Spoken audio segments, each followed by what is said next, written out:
Fabrizio Romano, the #1 transfer guru in the world football, has gone ahead and really updated us on the United striker hunt latest all update. The same applies to Samuel Lucas. A fly on the wall at Manchester United has also given us a hint on what the club is thinking about the next world-class striker they are really looking at. Welcome to United Matters channel. We are going to discuss the takeover. I remember there is a fan or a subscriber of the United Matters channel. What is his name? Let me get it right. He goes by the names of Aubrey Hachilala, asking me about the takeover status of Manchester United. Here we are going to discuss about it, what the Glazers are thinking, and what the Qataris are really having in mind as far as taking over United is concerned. And lastly, Freddy Rodriguez coming out and really confirming to the media in Brazil that they are really ready to take on the battle of three more titles. Having won the Carabao Cup, they're still wanting more and they're not giving up, confirming or reiterating the words of Wout Weghorst that the quadruple hunt is still on. Rock and David is my name. Smash the like button, comment and share. If at all you're watching us for the very first time, lower right bottom corner is the place to be. Smash the black button that has the word subscribe. After smashing it, hit the notification bell. That will enable you get notified every time I upload a video onto our channel. Not so? So guys, let's set the ball rolling with the update coming in from Samuel Lucas as far as the United striker situation is concerned. And we've all known for a very long time that the priority is signing a centre forward this summer. And Samuel Lucas has confirmed to us that Manchester United have prioritized a new goal scorer, and Ten Hag is also pushing for a midfielder reinforcement. United could also recruit a centre back to bolster their defense if Harry Maguire leaves. So when you look at that tweet put outside there by by United correspondent for the Manchester Evening News, that is Samuel Lucas, you 100% get to know that Ten Hag is looking at 3 positions to reinforce. 1, striker. 2, midfielder. 3, 3 central defenders. But out of those, I think he has identified 2. For the midfield situation, I think Sabitzer is one to reckon with at Manchester United. The central defense position, obviously, is Kim Min-jae, and United are really going in for him. And I think I'm going to do a story of Kim Min-jae, I think, after this video, that United are really talking to his representatives and they are pushing to sign the player. Remember, in Kim Min-jae's contract, there is a buyout clause of 45 million euros for the first 2 weeks of the window. And that is going to be so much reliant on whether we'll have gotten in a new owner or not. That's it. So that is the situation of the defender and midfielder. For that, I think he knows who he wants. But for the striker, he's still spoiled of choice, and he's having some hurdles that are not really giving him room or space to go ahead and really express himself and express his interest in what striker he's wanting. Samuel Lucas continued and let us know that irrespective of the situation surrounding a possible takeover of Manchester United, player sales are necessary to comply with the UEFA's financial sustainability laws. United sources have indicated funds from any player sales would underpin a move for a midfielder. Now, selling to buy is the talk about United transfer in the summer. Guys, one thing I credit the Glazers about is putting out money to spend. We've spent close to £1 billion ever since Sir Alex Ferguson left. That is known.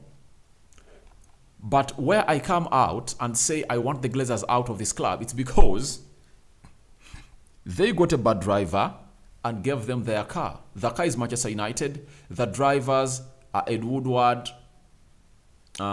Richard Arnold, and John Matt Judge. Those were the drivers of the car, and they really mismanaged it. We are in this situation because we were mismanaged by these people. That's why we have to sell to buy.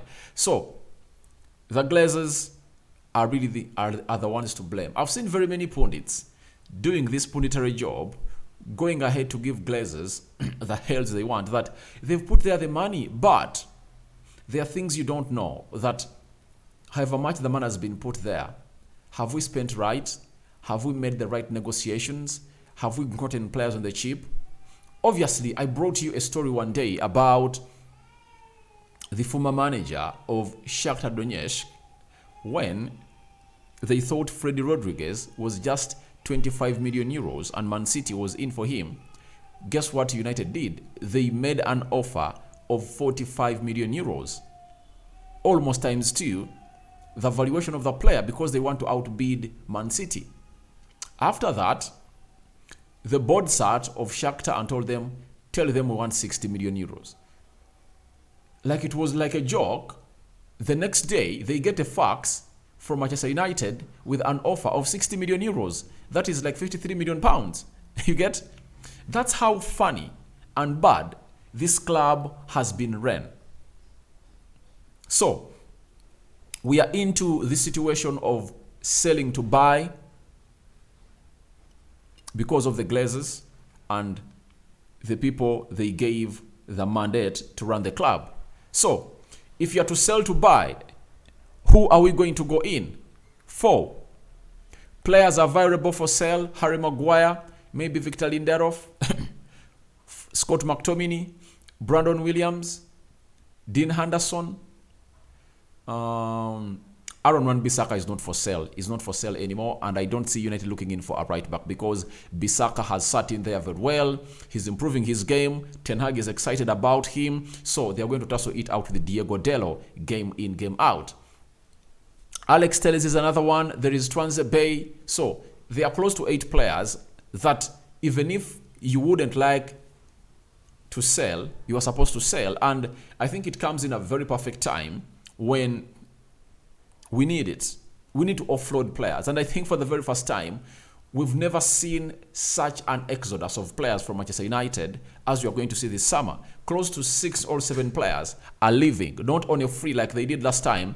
They are going to leave while teams have cashed in for them, because need of selling is really called for, because there are players on loan performing very well, like Amad Diallo of this world.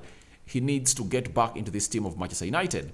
Now, Fabrizio Romano had the following to say about the striker situation, and he gave us the clear picture of who Ten Hag is needing to sign. Manchester United's striker hunt. Manchester United's hunt for the striker isn't just Victor Osimhen and Harry Kane. They are looking at other options. Neither clubs, Napoli and Spurs, officials are difficult to negotiate with. Now,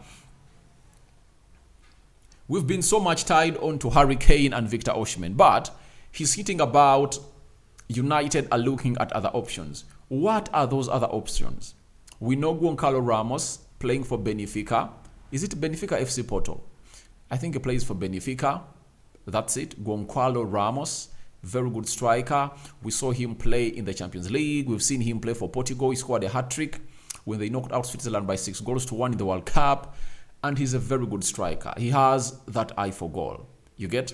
But he's going in for 80 million euros. And according to the situation that we're having at Manchester United, amidst Erik Ten Hag wanting Victor Osimhen as his number 1 striker, because even in the summer, he wanted to go in for him, but the bid was really let down by Napoli. And with the situation happening at Napoli,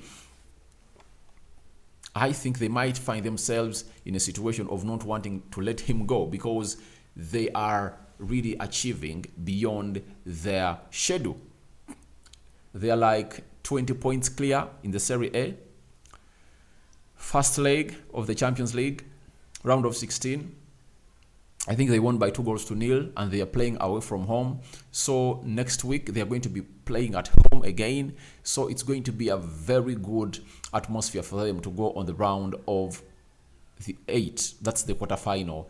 You might find themselves this time around in the finale of the Champions League, because they are looking a very, very good team. And Napoli is a surprise package this season. So they might make it hard for us to get Victor Osimhen, because I've heard Fabrizio say that Spurs and Napoli officials are not difficult to negotiate with. But according to me, I believe they are. They are. The clear example for Napoli is simple. Khalid Koulibaly. If you've been around the game of football for a long time, you would know who Khalid Koulibaly was. United, Liverpool, and very many other teams were in for him for close to 3 years when he was still 25 years of age, 26. They wanted 100 million euros for this player. And they made the negotiations hard, and they never sold him until when Chelsea went in, when he was left with like one year on his contract, and they paid £34 million for him. So, if they were not willing to let a defender, they wanted 100 million euros, how much would they go for Victor Osimhen? Because they would love to make it hard for them. They would like to make it hard for the teams interested in signing Victor Osimhen at this juncture. That's it.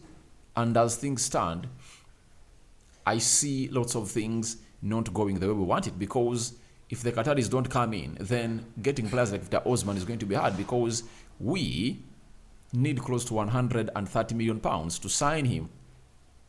That's the amount of money that Napoli are willing to take.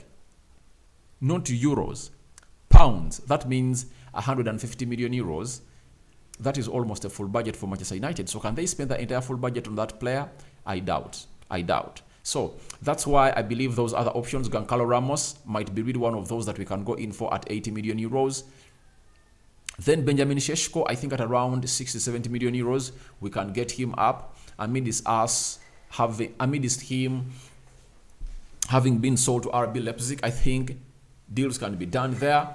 And that's why I believe the Hurricane deal and Osimhen are really hard to make if you are still having the Glazers. But if at all you're not having the Glazers, then those deals will be made with the Qataris, who are really willing to inject in a lot of money. And obviously, there is always a loop. There is always a look at how Chelsea have gone ahead to manipulate that FIFA financial fair by giving players contracts of close to 6, 7, 8 years. That is Chelsea for you. If Chelsea did it when they had the money, that means we can also do it when you're having the money. There is always what we call a loophole that we can maneuver and obviously exploit it into getting in those players that we want.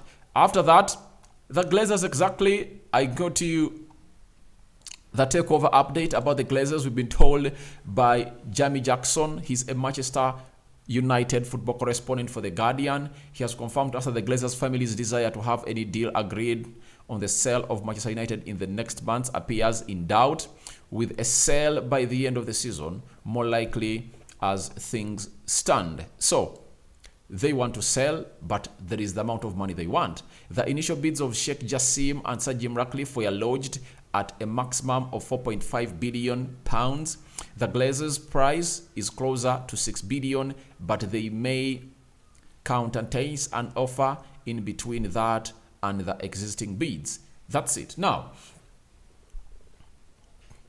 the Glazers look like they don't want to sell, but I think that is something that you do as a person who is really a business genius. You need to provoke. You need to provoke the people who are willing to sell that. If at all you are not willing to give me that amount of money, 6 billion, I'm not willing to sell. You know, you are supposed to throw a stone in the bush and see what comes out of the bush. That's what the Glazers are doing. But I believe they are going to sell. I believe they are going to sell this club. They can't find themselves in a position of keeping themselves here without selling this club. They're supposed to sell it because as it stands, it's not all rosy for them. They don't have money to invest, to build the stadium, and there's so much in loans, in debts. Now, one will say, but what if they get an investment? An investment is going to be a loan. That's it, of which they have to pay. They don't want to find themselves in that situation, because if loans increase, that means even the dividends they're expecting from the club are really going to decrease. Increase of debts, decrease of dividends. So, to me, what comes in my understanding is simple.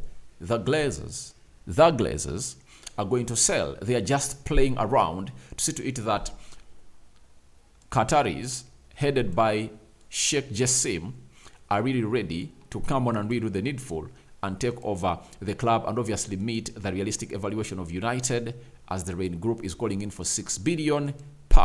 Now, Sky Cover, he works for Sky Sports, has told us that Sheikh Jassim is determined to buy Manchester United. He wanted to attend the Carabao Cup finale. However, it was not appropriate considering the circumstances. So he wants to take over the club of Manchester United, and I think he's going to do all what it takes to really take over this. And I think a common ground is going to be reached between the Glazers and the Qataris. I see Sir Jim Ratcliffe as one of those people that can't really get to 5 billion, because I think the Rain Group is getting back to the people that bidded last week, but won, and second bids are going to be rolled in. So we are waiting to see what is going to be the second bid of Sheikh Jassim. We are all waiting to see. Now, after winning the Carabao Cup, looks like the camp is really fired up, and another player from the camp of Manchester United has gone ahead and really sent a warning to Man City and Arsenal. That has been Freddie Rodriguez. And this is what Freddie had to say. Freddie said to TNT Sports Brazil that we know Arsenal and City are great teams, but we have our means to fight for a Premier League title. Our momentum is very good, so why not? We have 3 competitions left, and we'll fight for each one of them. So for Freddie Rodriguez, he's telling us that the situation in the dressing room is simple. We are even going in for the Premier League. You know, these other 2 competitions, the FA Cup, UEFA Europa League, that's evident. But the players are also vying for winning the Premier League. And it's really possible, because even if Arsenal wins today, they would have played 1 game in hand. They would have played 1 game more than us. There would be 11 points ahead of us. But who knows what is going to happen? If we happen to go away at Liverpool and get a win and gather 3 points from Anfield, that would have been a very huge message sent to the likes of Man City and Arsenal. We are into the title race. One thing I'm happy about this is simple, that this time around we are not participating. We are competing. And the first competition, we won the trophy, and that means we're not going to give up on really taking part into the fight of other trophies. And that's why I've loved the mode in the dressing room, that we are in for the 3 trophies. A quadruple is really happening. So guys, your thoughts onto the United striker hunt are welcome in the comment section below. What do you think about the Glazers? Are they willing to sell or not? Are they just trying to really trick out the Qataris to increase more money, or they're having a second thought of not selling the club? So thank you for watching in. And Freddie talking about winning 3 other trophies. Is it possible or not? Your reactions are welcome in the comment section below. I remain Rokan David. United Matters channel is the YouTube channel. Don't forget to subscribe, because we want to hit 13,000 subscribers. Guys, I cover you all in the precious blood of Jesus Christ. May the Almighty God protect you abundantly. Today is a Wednesday. There is a huge match, United versus West Ham in the FA Cup. Let's go, baby. Let's go, United. Let's knock West Ham out, and let's prepare for the biggest rivalry game in English football on Sunday. United versus Liverpool at Anfield. I'm out.